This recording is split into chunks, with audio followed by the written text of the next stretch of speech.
כי הצעת חוק עונש מוות למחבלים. השר, על מה כל החגיגה? מוות למחבלים שטבחו ורצחו ושרפו לחיי עם ישראל.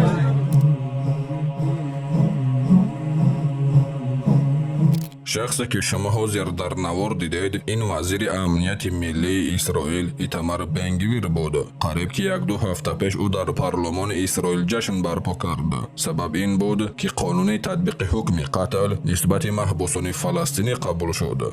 بله، شما درست نشنیدید. قرار درباره حکم قتل تنها بر ضد فلسطینی ها، یعنی اگر شما یک یهودی سیونیست باشید و یک فلسطینی را بکشید با شما حکم قتل یا حتی جزای جدی داده نمی شود. اما اگر شما فلسطینی باشید و با یک جنایتکار یهودی مقابلت کنید یا با این کار دخل داشته باشید، جواب یک است: مرگ.